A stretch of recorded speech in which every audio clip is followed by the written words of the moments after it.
आज आपण राहता शहरामध्ये हा जो सांडपाणी व्यवस्थापन प्रक्रिया प्लांट आहे हा बघत आहोत।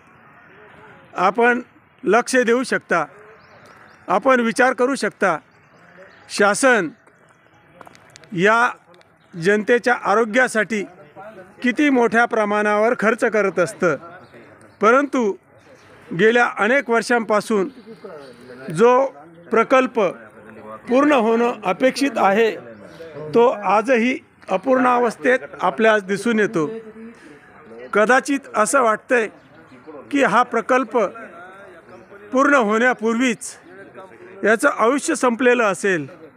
या प्रशासनास या गोष्टी पूर्ण करण्यास ज्या व्यक्ती ज्या व्यवस्था जबाबदार आहेत त्यांनी नक्कीच जागृत होणं अतिशय गरजेचं आहे।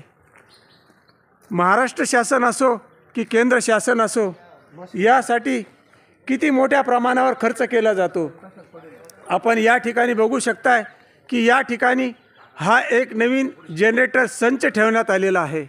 हा जनरेटर संच हा खरोखरच विचार करण्याची गोष्ट आहे की या ठिकाणी तो वापरात आला अथवा नाही, परंतु तो लाखो रुपयाचा संच येथे या ठिकाणी ठेवण्यात आलेला आहे। या परिसरात स्वतंत्र डीपी आहे, ही इमारत बांधलेली आहे आणि ह्या प्रकल्पाशी निगडीत जी काही बांधकामं झालेली आहेत आपण ते बघू शकतात। या कामाची सुरुवात नक्की कधी कोणत्या वर्षी झालेली आहे याचा विचार करणं अतिशय गरजेचं आहे। जर अशा ह्या शासनाच्या करोडो रुपयाच्या प्रॉपर्टीज अशा प्रकारे वाया जाणार असतील तर हा पैसा या देशातील गोरगरिबांच्या हितासाठी सुद्धा वापरला जाऊ शकत होता। याचा प्रकर्षाने विचार करणं अतिशय गरजेचं आहे।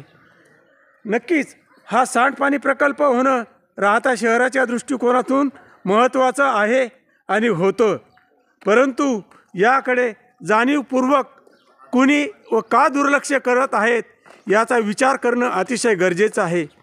प्रशासकीय पातळीवरती जर 1 रुपयाचा भ्रष्टाचार झाला आणि तो भ्रष्टाचार पकडला गेला तर साबित झाला तर त्याच्यावरती कायदेशीर कार्यवाही करण्याची कायदेशीर तरतूद आहे। परंतु आपण बघू शकता की जर समजा हा शासनाचा असा हजारो करोडो रुपये खर्च केलेला हा प्रोजेक्ट पूर्णत्वास जात नसेल तर त्याची कारण मीमांसा होणं अतिशय गरजेचं आहे। या तालुक्याचे जबाबदार लोकप्रतिनिधी, तहसीलदार, जिल्हाधिकारी साहेब, त्यानंतर पंचायत समितीचे अधिकारी, नगर परिषदेचे मुख्याधिकारी, हा कोणाच्या काळात हा प्रोजेक्ट मंजूर झाला, हा प्रोजेक्ट किती वर्षात किती काळात पूर्ण होणं वापरात येणं गरजेचं होतं याचा विचार होणं अतिशय गरजेचं आहे। मन विषण्ण करील अशी ही परिस्थिती आहे। इतका मोठा हा प्रोजेक्ट तो पूर्ण होत नाही आणि ह्या जनतेचा हा अमाप पैसा, वारेमाप पैसा अनावश्यक म्हणून खर्च केला जातो। ही अतिशय विचार करण्यास लावण्यासारखी गोष्ट आहे। याबाबत मी तर असं म्हणेल की माननीय पंतप्रधान मोदी साहेब यांनीसुद्धा हे फक्त राहता शहर आणि राहता परिसराचंच उदाहरण नाही, देशभरात ठिकठिकाणी निश्चितच असं घडत असावं। अशा प्रकारे जर मोठ्या प्रमाणात शासनाचा खर्च होत असेल, त्याचा जर जनतेला कुठल्याही प्रकारे उपयोग होत नसेल तर हा खर्च का करता, कशासाठी करता? प्रत्येक गोष्टीसाठी नियोजन असणं महत्त्वाचं आहे।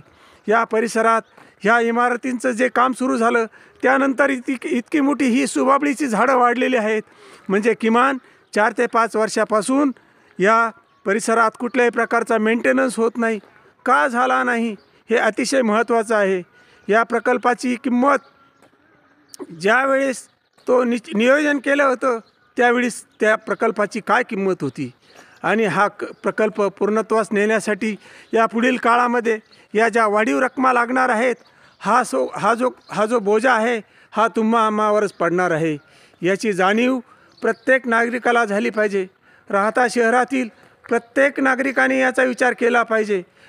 आम्ही हे जे बघत आहोत, हा करोडो रुपये खर्च करून येथे हा प्रोजेक्ट उभा होत आहे, परंतु तो अपूर्ण स्थितीत आहे. तो शासकीय पातळीवर तात्काळ विचार होऊन लवकरात लवकर कार्यान्वित व्हावा, हीच आम्ही प्रशासनास विनंती करत आहोत. आज या 76व्या प्रजासत्ताक दिनाच्या निमित्ताने आम्ही सत्यशोधक राहतेकर जे जे सत्य दडून पडलेलं आहे, दडलेलं आहे, ते जनतेच्या समोर आणण्याचा प्रयत्न करत आहोत. जय हिंद, जय महाराष्ट्र.